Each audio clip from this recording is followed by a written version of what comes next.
Sanctus, Sanctus,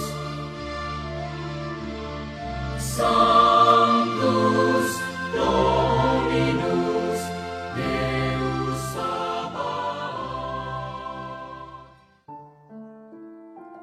Salam jumpa kembali saudara-saudariku yang terkasih dalam Tuhan kita Yesus Kristus. Salam sejahtera untuk kita semua. Berkat Allah yang Maha Kuasa senantiasa menyertai kita. Hari Kamis tanggal 10 November tahun 2022 adalah peringatan wajib Santo Leo Agung, Paus dan Pujangga Gereja. Santo Leo lahir di Tuscany, Italia, dari sebuah keluarga bangsawan kaya. Ketika terpilih menjadi paus, ia banyak menghadapi pergolakan seputar iman serta serangan dari bangsa utara yang ingin menyerang Roma. Sebagai seorang gembala yang baik, ia begitu memperhatikan nasib umatnya. Paus Leo mengambil tindakan tegas terhadap ajaran-ajaran yang bertentangan dengan gereja sebagai Pelagianisme, Manikeisme, Prinsilianisme, dan Monofisitisme, serta dengan bijaksana berhasil mematahkan serangan Raja Attila dan Genseric terhadap kota Roma. Pada Konsili Kalsedon, ia berhasil memulihkan kembali kesatuan gereja yang didorong oleh bid'ah-bid'ah. Ia meninggal dunia pada tanggal 10 November tahun 461 sesudah memimpin gereja selama 21 tahun. Pada dasarnya, bukan hanya para paus yang bertanggung jawab untuk memecahkan masalah yang sedang dihadapi gereja, kita pun sebagai anggota gereja sebenarnya dapat bertindak sesuai tempat dan cara kita untuk membangun gereja.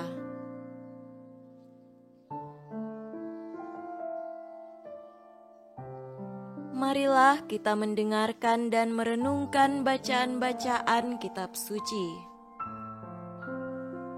Bacaan pertama dari surat Rasul Paulus kepada Filemon, pasal 1 ayat 7 sampai 20.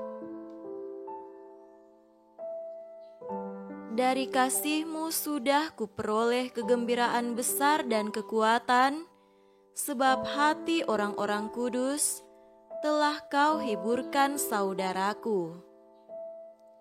Karena itu, sekalipun di dalam Kristus, aku mempunyai kebebasan penuh untuk memerintahkan kepadamu apa yang harus engkau lakukan, tetapi mengingat kasih-Mu itu, lebih baik aku memintanya daripadamu.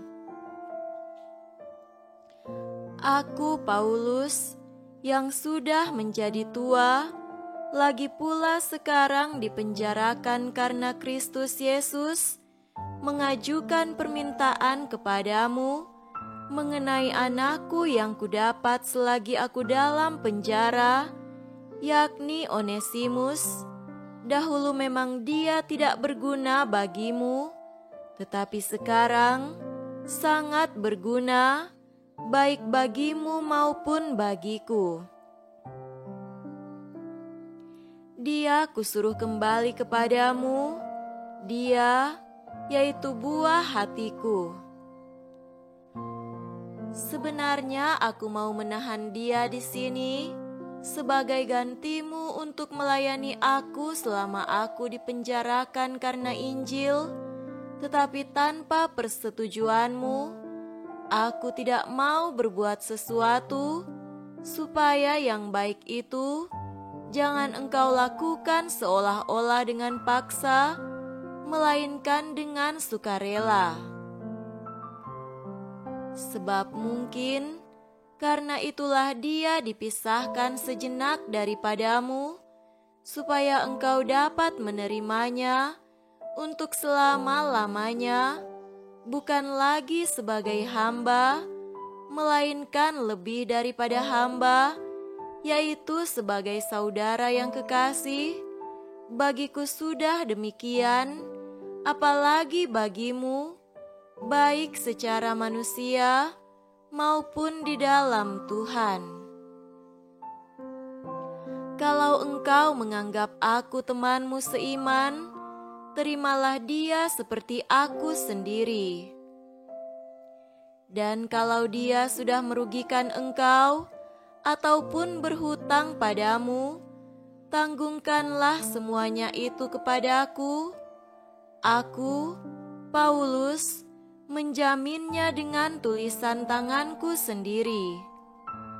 Aku akan membayarnya, agar jangan kukatakan, tanggungkanlah semuanya itu kepadamu. Karena engkau berhutang padaku, yaitu dirimu sendiri. Ya saudaraku, semoga engkau berguna bagiku di dalam Tuhan.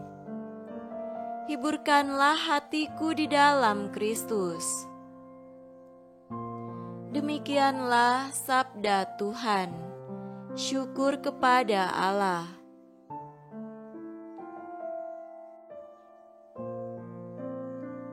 Semoga Tuhan beserta kita sekarang dan selama-lamanya.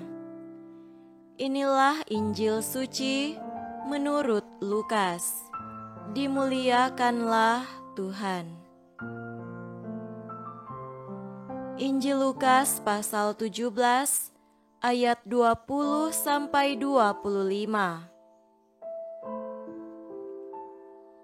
Atas pertanyaan orang-orang Farisi, apabila kerajaan Allah akan datang, Yesus menjawab katanya, "Kerajaan Allah datang tanpa tanda-tanda lahiriah, juga orang tidak dapat mengatakan, 'Lihat, ia ada di sini,' atau 'ia ada di sana.' Sebab sesungguhnya kerajaan Allah ada di antara kamu." Dan ia berkata kepada murid-muridnya, "Akan datang waktunya, kamu ingin melihat satu daripada hari-hari Anak Manusia itu, dan kamu tidak akan melihatnya. Dan orang akan berkata kepadamu, 'Lihat, ia ada di sana. Lihat, ia ada di sini.' Jangan kamu pergi ke situ, jangan kamu ikut.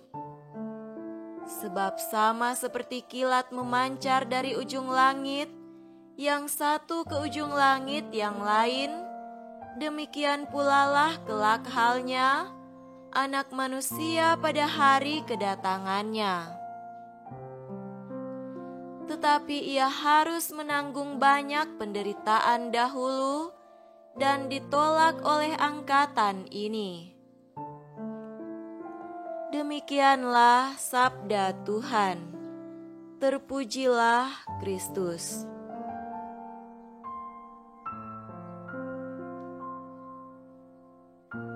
Saudara-saudariku yang terkasih dalam Tuhan kita Yesus Kristus, tema renungan kita pada hari ini adalah mencermati kehadiran kerajaan Allah.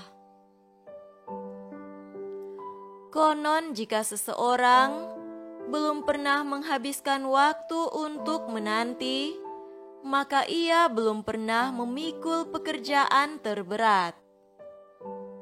Tentu saja mustahil menemukan orang yang beranjak dewasa tanpa pengalaman akan pekerjaan terberat itu.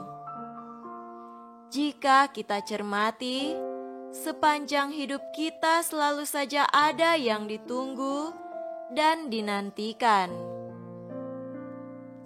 Ada beraneka ragam hal yang kita nantikan. Gejala itu bukan hanya menjadi pengalaman manusia masa kini. Itu adalah pengalaman sepanjang zaman. Dengan kata lain, itu adalah pengalaman manusia yang tidak luntur oleh perubahan zaman. Pertanyaan kaum Farisi kepada Yesus tentang kapan datangnya kerajaan Allah adalah contohnya. Pertanyaan itu dilatar belakangi penantian orang Israel akan datangnya Mesias, Anak Manusia. Pertanyaannya sederhana saja. Kapan kerajaan Allah datang? Jawaban Yesus atas pertanyaan sederhana ini tidak dapat dipahami dengan baik, bukan hanya karena para penanya tidak menerima Yesus sebagai Mesias yang dinantikan. Kebingungan juga disumbang oleh pemahaman tentang kerajaan yang bercorak fisik lahiriah dan merunut waktu tertentu. Kerajaan Allah memang bukan bercorak fisik lahiriah dan tidak seharusnya ditunggu menurut perhitungan kalender. Menjadi jelas dari jawaban Yesus bahwa yang penting dari kerajaan Allah itu bukan tentang kapan.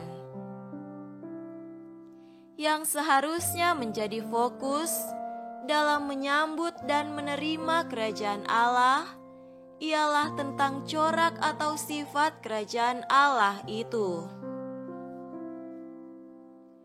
Kalau kekasan kerajaan Allah itu sudah dipahami, maka tidak akan sulit untuk menerima bahwa sesungguhnya kerajaan Allah ada di antara kamu.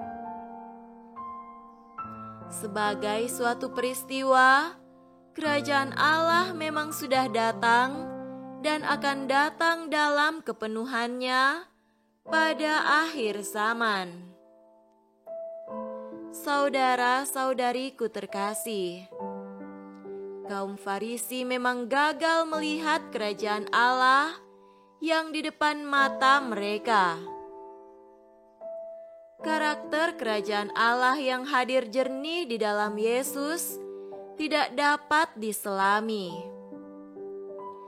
Tandanya jelas, Yesus menyampaikan sabda Allah dan mengajar dengan penuh kuasa, menyembuhkan orang sakit, membebaskan orang dari kuasa roh jahat, dan berbelas kasih kepada para pendosa dan orang-orang yang tersingkir. Kesalahan kaum Farisi itu dapat berulang jika kita gagal memahami kehadiran Yesus di dalam peristiwa hidup sehari-hari. Semoga demikian. Amin.